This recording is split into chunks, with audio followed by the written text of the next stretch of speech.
So we're going to talk about a sweet spot in multifamily. Hi, my name is Rod Khleif, and if you don't know who I am, I'm host of the Lifetime Cash Flow Through Real Estate Investing podcast, which I'm blessed to say is the largest commercial real estate podcast in the world now, and we focus on multifamily only. So, small multifamily sweet spot, what do I mean? I'm talking about 5 to 30 units, okay? And why is it a sweet spot? Because there's less competition. You know, the big boys, the REITs and large operators, they want 100 and 200 unit apartment complexes. They're not going to go for the small stuff. They don't bother with 5, 12, 15 unit assets. So there's just going to be less competition.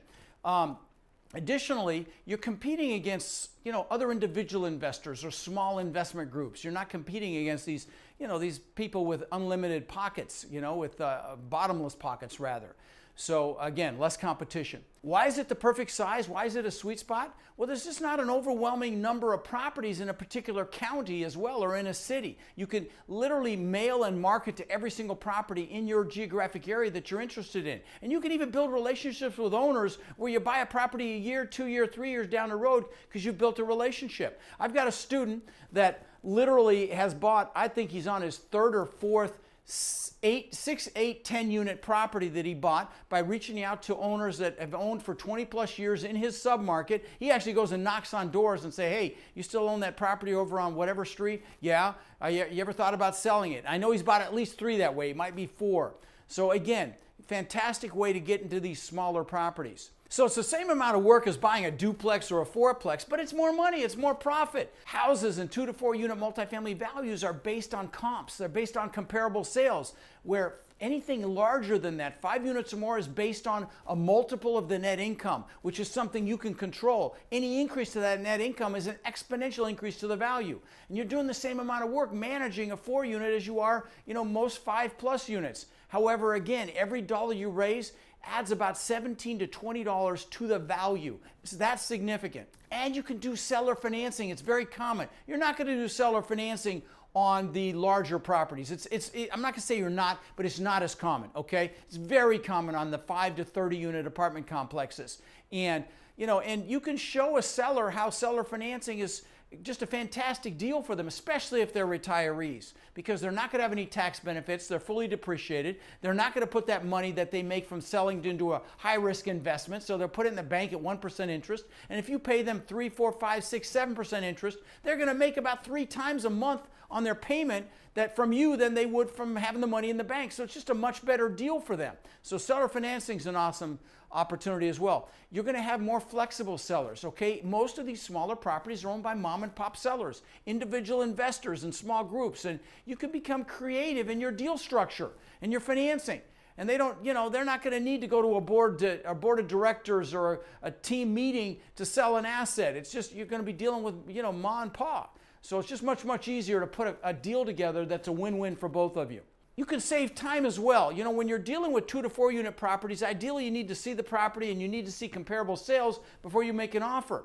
Well, assets larger than 5 units, again, are driven by empirical information. They're driven by the numbers on the deal. And with the income and expenses, you can at least start the offer process. So it saves you a little time blowing through deals that you're evaluating.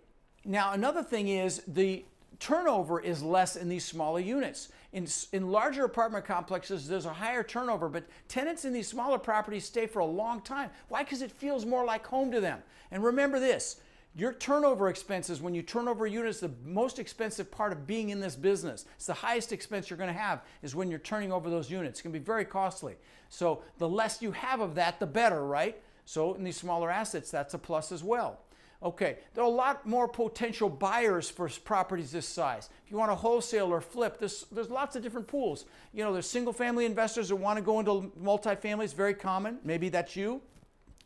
Single-family investors that are burnt out. Multifamily investors, there's single-family investors who want to move up to a 6 to 10 unit, but maybe not a 60 unit.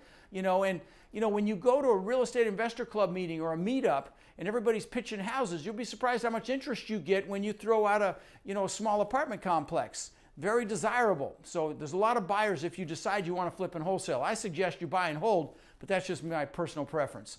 Okay, They're easy to manage and self-manage. On a small complex, you can give a resident money off the rent to help and really be your eyes and ears on that property and show units, and you don't have to have a big staff. I'll tell you the ideal situation. I had a 22 unit down in Fort Myers, and I got a retired couple, and I gave them a free apartment. Now that size you can give a free one. I gave them a free apartment. And the guy was an old past contractor. I don't remember what trade he was in, but he was in the trades, so he can fix anything. He's one of these old guys that can fix anything.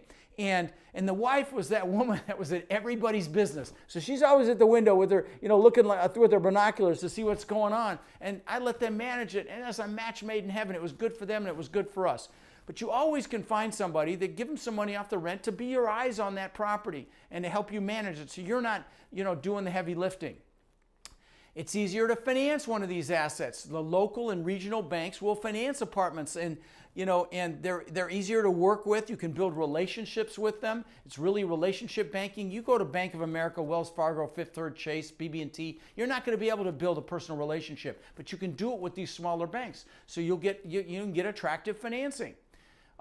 You can own it by yourself, or you can do it in a joint venture with one or two partners. Less money is needed, less equity, down payment is needed to buy these things. So, you can bring in a couple of partners, and, on a large apartment, you typically have to do a syndication, which is more complex. I'm not saying you shouldn't do that, but this is a great place to start. It's much easier. Find some high net worth individuals and go take down some of these smaller properties. Mentally, it's easier, okay? You got that courage muscle, right? You got to build that courage muscle. Everybody, I interview some of the largest operators on the planet on my podcast, and they almost all started with single family homes or plexes and things like that. Now, I'm going to tell you, it's about the same amount of work to take down a 30 unit as it is a 100 unit, but most people are going to start with a 30 unit. It's that courage muscle thing, right? They're afraid or overwhelmed, or they, intimidated by it. So it's just mentally easier to take down a smaller property. You get a higher cash-on-cash return and a higher cap rate. Higher cap rate equates to a better price, and you get a higher cash-on-cash return. And these smaller properties have that, so that's typical. In the larger properties, those things compress. So that's another benefit. And there's really more value add opportunities. Remember, in this business, any increase to that net income is an exponential increase to the value. So if you could add value to that small apartment complex, here's why you're going to see more opportunities. Because when a mom and pop owns one of these, they build a relationship with the tenants, and they don't want to raise the rents. I was looking at a 6-unit here in Sarasota, and I had actually had it under contract, and I backed out because I met all the tenants. I didn't have the heart to do what I needed to do there, which was literally they'd have to move. Their rents doubled from $1,000 to $2,000 a month, so I backed out. I pissed off the broker, which I don't recommend you do, but I just couldn't do it. I met these families, and now unfortunately I'm sure someone else did. But the point, there's a perfect example of what I'm talking about. These owners will get attached to the tenants, and very hard for them to raise the rents. So you can very often find value-add opportunities in these small apartment complexes. If you're more interested in this business, I would highly encourage you to attend one of my boot camps. That's what you'll drink through a fire hose, but then you'll know what you need to know to take action on properties like this. I'll see you on the inside.